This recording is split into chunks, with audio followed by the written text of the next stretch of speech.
I'm from the Constance Lake First Nation, what they call the knowledge keeper in the community.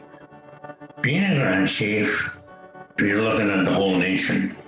49 communities in Treaty 9. Treaty is about 2/3 of the province of Ontario in size. And treaty to me is it's an agreement, understanding reached between two parties, how two groups of people are going to coexist. Because there's oral history along with treaty, not just what's written on paper.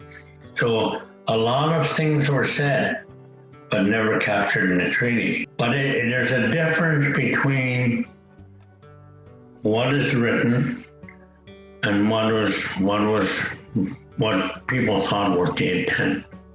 At the age of 9, I started to hear the elders talking about it. I started asking a lot of questions, and a couple of the elders were saying, "Well, how are the young people going to know if we're not gonna teach them?"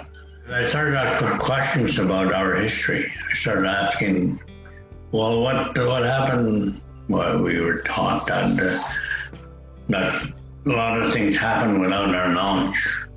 Yeah, even the elders I knew didn't know a lot of stuff that went on. One of the biggest things that I learned from it was that I started realizing how really poor our people were. And I started to understand why the residential school was a part of the education process of our young people.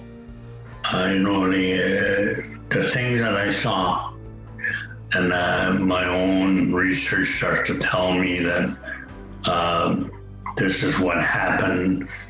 As a matter of fact, I stayed away from doing any kind of research for about 3 years. Because it angered me every time I picked it up. It angered me, and I didn't want to be angry.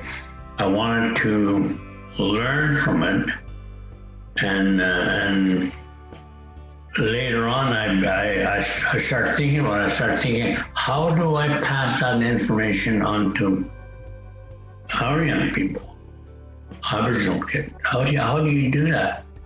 Because they need to know what's going on.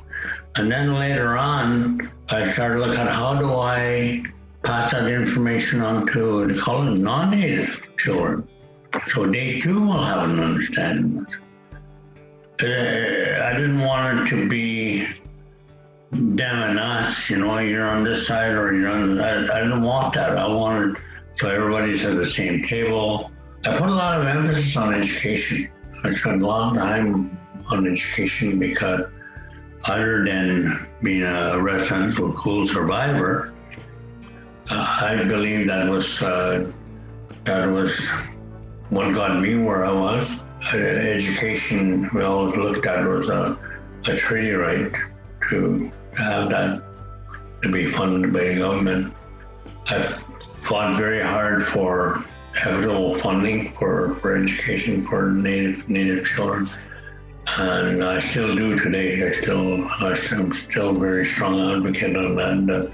Our worldview is like this: we're going to do this here, and we're all going to benefit from it because we all have that sacred responsibility of protecting the water that we drink and the environment that we have, the trees and everything. You got to bring positive energy to the table to say, okay, we have a difference of opinion, and you can say, okay, what's best for everybody?